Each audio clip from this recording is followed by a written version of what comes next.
अब हम फाइंड करेंगे moment generating function of multivariate normal distribution. तो मल्टीवेरिएट नॉर्मल डिस्ट्रीब्यूशन का हमने मोमेंट जनरेटिंग फाइंड करना है। सबसे पहले देखें कि हमें पता है कि मल्टीवेरिएट नॉर्मल डिस्ट्रीब्यूशन जो होती है वो किसको फॉलो कर रही होती है। वो हम मल्टीवेरिएट जो है वो नॉर्मल डिस्ट्रीब्यूशन, उसमें हमारे पास जो मीन होता है वो म्यू के इक्वल होता है, म्यू वेक्टर के, और जो सिग्मा होता है उसको हम इस तरह रिप्रेजेंट करते हैं।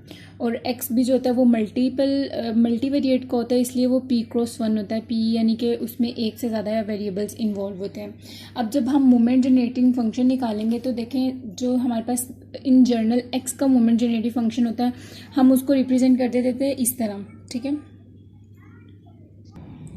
तो वो हमारे पास जो होता है वो उसको हम इस तरह रिप्रेजेंट करते हैं। ये एक्स जो ये सबस्क्रिप्ट में लिखा जाता है, ठीक है, और ये टी ऐसे साथ है।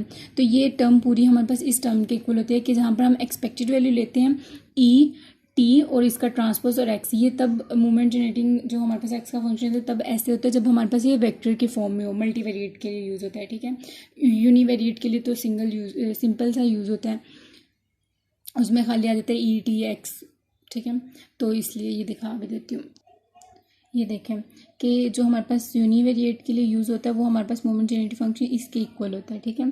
जब वो मल्टीवेरिएट में आ जाता है तो हमारे पास एक्स का भी वेक्टर होता है, टी का भी वेक्टर होता है, और यहाँ पर टी का जो होता है ट्रांसपोज लिया जाता है, क्योंकि इसके साथ जब मल्टीप्लाई कराते हैं वो वैसे मल्टीप्लाई नहीं होता, तो इसलिए इसका ट्रांसपोज लिया जाता है और साथ में हमारे पास एक्स वेक्टर आ जाता है।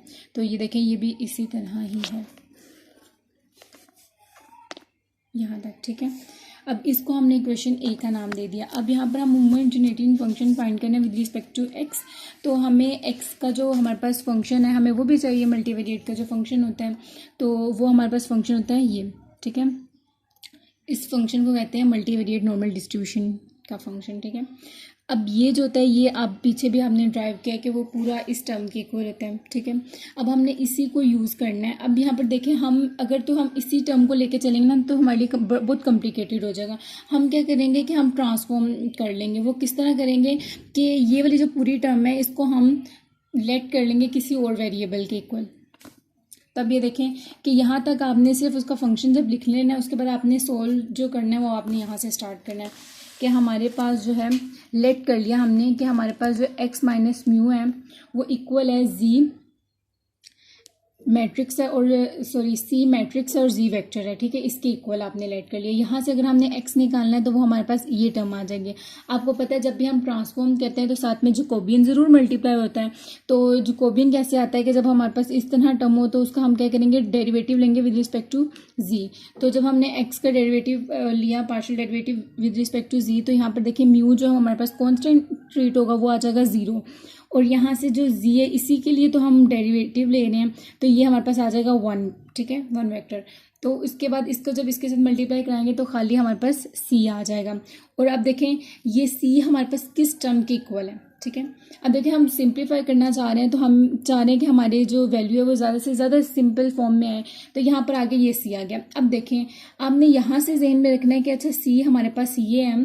तो हमने एक टर्म पढ़ी थी कि जब हमारे पास पॉजिटिव डिफाइनाइट मैट्रिक्स होता है तो वो हमारे पास इस टर्म के इक्वल होता है कि जहाँ पर हमारे पास जो c है वो उसका ट्रांसपोज और ये सिग्मा इन्वर्स और ये जो ये 1 के आइडेंटिटी मैट्रिक्स के इक्वल होता है, ठीक है। तो यहाँ से पीछे भी सॉल्व कराया था इसको कंप्लीट कि सबसे पहले हम क्या करेंगे इसका ले लेंगे हम डिटर्मिनेंट। उसके बाद अब देखिए डिटर्मिनेंट दोनों साइडों पे लिए, यहाँ से जब इसका डिटर्मिनेंट अलग अलग करेंगे, ठीक है, इसका अलग होगा, इसका अलग, इसका अलग। और यहाँ से देखें कि ये वाली जो c ट्रांसपोज है इसका जब हम डिटर्मिनेंट लेंगे तो वो c के इक्वल ही होगा, c और ये वाला c जो है स्केयर हो जाएगा। बाकी ये सारा ऐसे ही है। इसका जब आइडेंटिटी का है जब हम लेंगे ना डिटर्मिनेंट तो वो 1 के इक्वल आ जाएगा। और उसके बाद यहाँ से जब ये टर्म आपकी बन जाएगी तब देखिए यहाँ पर हमारे पास क्या है 2, इसके पावर में 2 है, यहाँ पर -1 है। तो ये वाला जब -1 दूसरी साइड पे लेके जाएंगे तो पॉजिटिव हो जाएगा। और यहाँ से देखें कि यहाँ पर 2 है, इस 2 को ख़त्म करने के लिए दोनों साइड पे हमने अंडर रूट लिया तो यहाँ से तो 2 ख़त्म हो गया, यहाँ 1/2 आ गया। तो अब देखिए c हमारे पास किसके इक्वल है, इस टर्म के। आप चाहो तो अब सिंपल यही लिख सकते हो कि c हमारे पास इस टर्म के इक्वल है, आप ये ना करो। और ये देखें कि जब हमने लेट यहाँ से तो हमारा काम शुरू हो रहा है काम, तो हमने लिख दिया कि वो हमारे पास इस टर्म के इक्वल है, ठीक है। तो अब यहाँ पर देखिए जब हमने इसको इस टर्म के इक्वल करवा दिया, अब हम ट्रांसफॉर्म करेंगे। ट्रांसफॉर्म किस तरह से करेंगे कि हमने यही इक्वेशन है ना जिसको हमने बी का नाम दिया है, यहाँ से हम क्या करेंगे, रिप्लेस कर देंगे वैल्यूज़, कि इसकी जगह जो हमने अभी लेट किया वो पुट करेंगे, और जब इसको ट्रांसफॉर्म करते हैं तो इसके साथ जैकोबियन को भी मल्टीप्लाई करते हैं। ये देखो ये टर्म बन जाएगी। क्या हमने क्या किया, हमने सिंपली इसकी जगह ये रिप्लेस किया, ठीक है, और ये हमारे पास टर्म बन गई। साथ में जैकोबियन है तो जैकोबियन का भी जो अभी आंसर आया हमारे पास हमने वो लिख दिया। अब यहाँ पर देखें, अब इसको सिंप्लीफाई किस तरह से करेंगे मज़ीद। अब जो ये टर्म होती है ना, ये देखें, ये जो हमारे पास होता है ना, जब इसका ट्रांसपोज ओपन करते हैं ना तो हमारे पास ये पहली टर्म पहले आ जाती है उसका ट्रांसपोज, और फिर दूसरी टर्म आ जाते हैं। तो सिमिलरली जब इसका ट्रांसपोज हमने उसको एक्सपेंड किया है, उसको खोला है, तो वो हमारे पास ये वाली टर्म बन गई, बाकी हमारे पास ये रह गया। आपको पता है कि अभी हमने पहले भी ये बताया कि जब ये हमारे पास ये वाली टर्म होती है, ये आइडेंटिटी के इक्वल होती है, आइडेंटिटी मैट्रिक्स के इक्वल होती है। तो हमने इसको लिख लिया कि ये आइडेंटिटी मैट्रिक्स के इक्वल है। बाकी अब देखिए यहाँ पर एक ये हमारे पास सिग्मा 1/2 है, एक ये है, तो ये 1/2 इन या तो आप कह लेंगे कैंसिल हो गए, या आप इनकी अगर पावर ऐड करना चाहें तो ये पावर 0 हो जाएगी।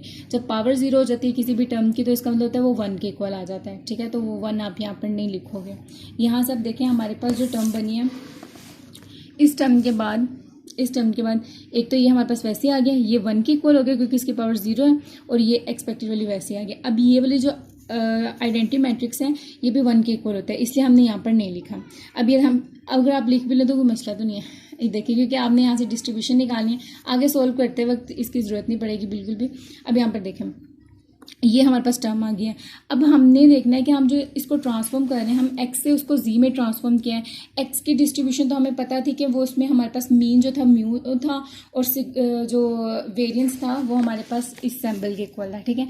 अब हमने z के लिए किया है तो इसका मतलब हमें z की भी डिस्ट्रीब्यूशन चाहिए, पता चलना चाहिए कि वो मतलब उसका मीन क्या होगा और वेरियंस क्या होगा। उसके लिए हम क्या करेंगे कि देखें हमारे पास आंसर है ये वाले, अब हम इसको कंपेयर करेंगे वो किस तरह से।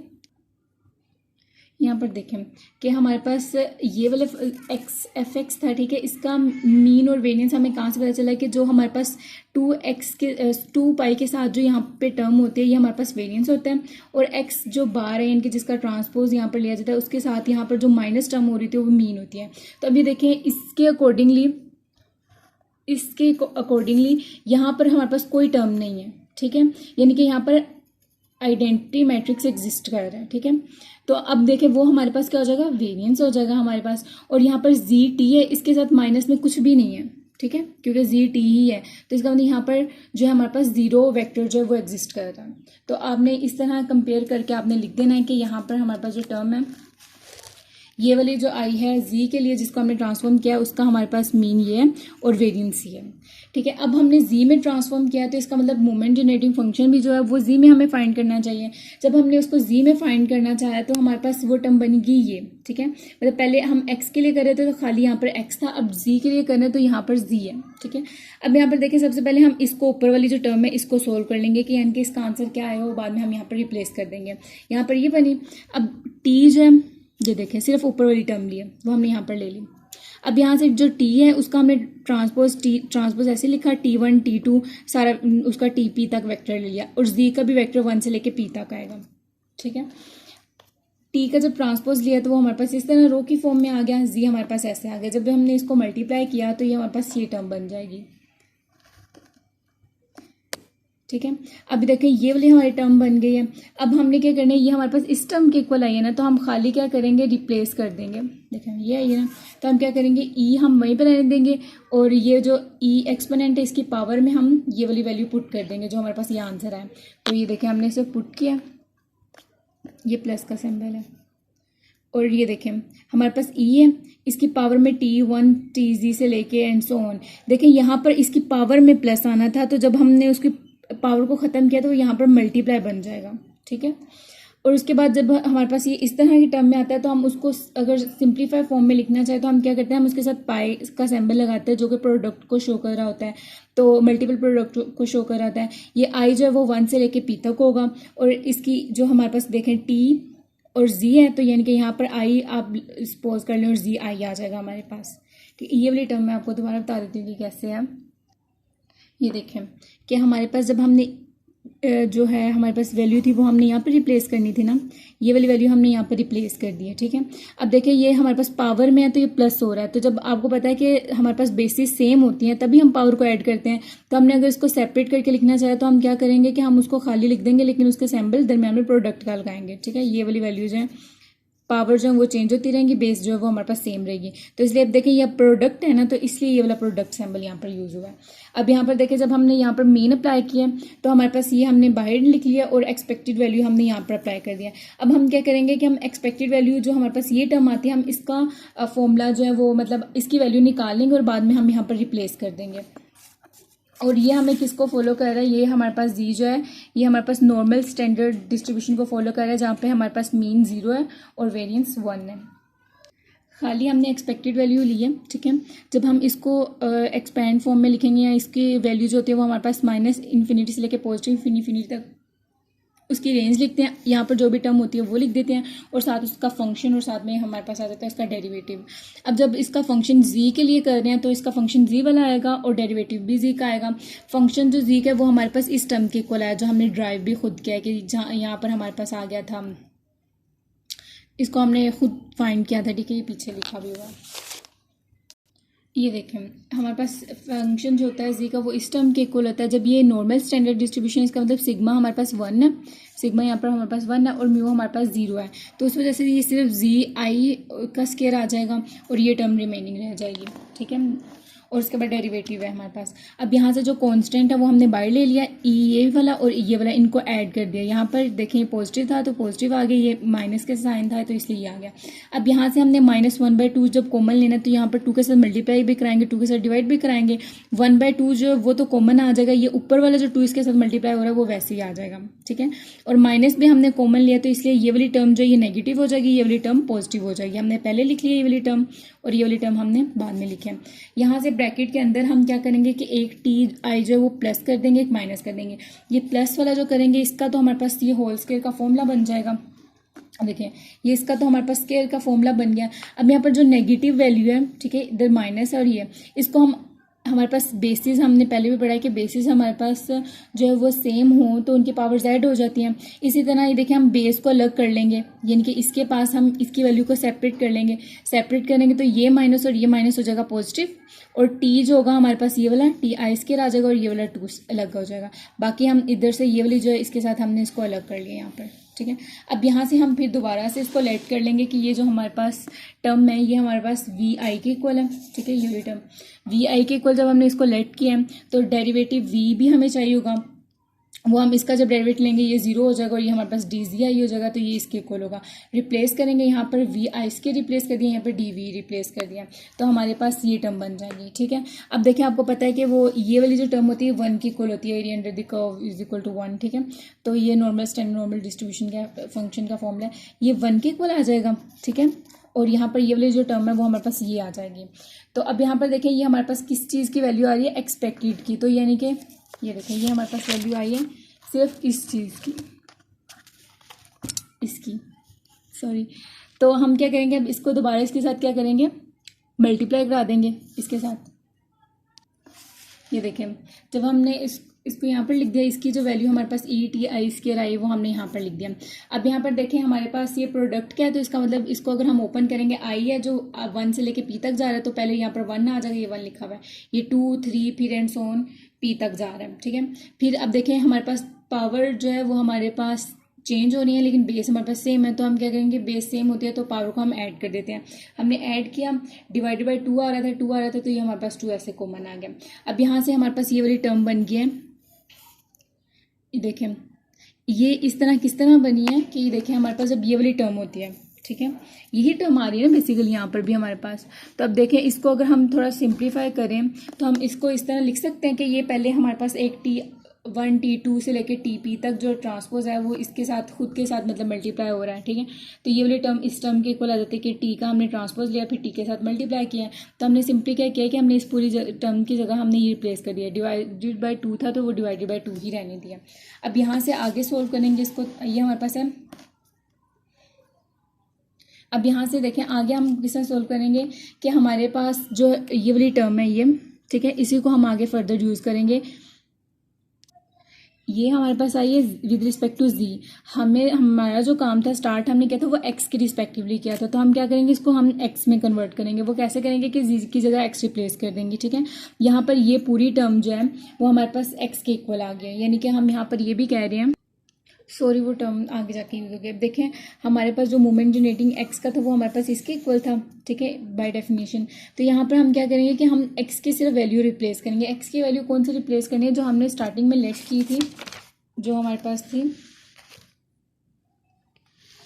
इस टर्म के इक्वल, कि हमने जिसको लेट किया था कि ये वाली टर्म इसके इक्वल है, तो एक्स की वैल्यू हमारे पास इसके इक्वल होगी। तो हम एक्स की जगह सिर्फ ये रिप्लेस करेंगे, एक्स की जगह ये रिप्लेस कर दिया, ठीक है। अब इस टी को जब इधर भी मल्टीप्लाई किया तो ये टर्म बन गई, इधर मल्टीप्लाई किया तो ये वाली टर्म बन गई। अब यहाँ से देखें हमारे पास ये प्लस में था तो हम इसको सेपरेट कर लेते हैं कि एक्सपोनेंट के पावर में ये अलग से लिख देते हैं, ये अलग से लिख देते हैं। इसको तो हम बाहर ले लेते हैं, इसके ऊपर हम एक्सपेक्टेड वैल्यू अप्लाई कर देते हैं, ठीक है। जब इसके ऊपर हमने एक्सपेक्टेड वैल्यू अप्लाई की तो हमारे पास ये वाली टर्म थी, ठीक है। अब देखें हम पहले भी ऊपर भी हमने ये वाला रूल पढ़ लिया कि ये टर्म इसकी इक्वल होती है, ठीक है। तो ये टर्म इसके इक्वल होती है, तो हम अगर हमारे पास ये इस तरह लिखा गया तो अगर हम उसको एक ट्रांसपोज के अंडर लिखना चाहें तो हम क्या करेंगे कि पहली वैल्यू का ट्रांसपोज हम मतलब पहली वाली वैल्यू ऐसे लिखेंगे और जी यहाँ पर लिख देंगे। इसी को यूज़ करते हुए, इसी मेथड को यूज़ करते हुए देखें यहाँ पर ये किया गया कि ये ऊपर तो सेम ही आ रहा है, यहाँ पर टी है, ठीक है, यहाँ पर सी है। तो अब देखें सी का ट्रांसपोज जो है वो उसके ट्रांसपोज के इक्वल हो जाएगा, तो वो सेम ही बन जाएगा। तो हम क्या करेंगे, सी टी है और यहाँ पर टी है, तो अब देखें ये और टी इसका दोनों का ट्रांसपोज का अगर हम इकट्ठा लेना चाहे तो सी वाला जो टी है वो पहले आ जाएगा और टी ये वाला जो है ये बाद में आ जाएगा। तो ये टर्म इसके इक्वल हो जाएगी। अब यहाँ पर हमारे पास आ गया जी, जी वेक्टर किसके इक्वल है। अब देखें यहाँ से जब हमने इसकी एक्सपेक्टेड वैल्यू ली है वो हमारे पास इस टर्म के इक्वल कैसे आ गई। फर्ज करें ये वाली टर्म पूरी ए के इक्वल है, ठीक है, यानी कि ए टी और जी लिखा हुआ है, यहाँ पर जी वेक्टर है। तो ए टी इसकी जब हम एक्सपेक्टेड वैल्यू लेंगे तो ये पूरी टर्म ए और उसका ट्रांसपोज और फिर खाली ए और डिवाइडेड बाई 2। ये किस तरह आई है कि ये जो ऊपर अभी हमने स्टॉप किया था यहाँ से आई है कि हमारे पास कोई भी वेक्टर है उसका ट्रांसपोज फिर वो वेक्टर डिवाइडेड बाई 2 और यहाँ पर एक्सपेक्ट वैसे ही देगा एक्सपोनेंट का। तो वो हमने यहाँ पर इसको कंपेयर करते हुए हमने यहाँ से इसकी एक्सपेक्टेड वैल्यू लिख दी, ठीक है, ये हमारे पास आ गई। अब यहाँ से देखिए जब हम इसको दोबारा से ओपन करेंगे तो वो हमारे पास अगेन हमारे पास ये टर्म बन जाएगी, ये टी पहले आ जाएगा, ये वाला बाद में आ जाएगा, ठीक है। इसका ट्रांसपोज और ट्रांसपोज खत्म हो जाएगा, ये सी का टी रह जाएगा और टी आ जाएगा, ठीक है, डिवाइडेड बाय 2 आ जाएगा। अब यहाँ से ये वाली पूरी टर्म जो होती है यानी कि ये वाली टर्म जो होती है ये सिग्मा के इक्वल होती है, यहाँ पर हम सिग्मा रिप्लेस कर देंगे, सिग्मा मैट्रिक्स, ये देख लें,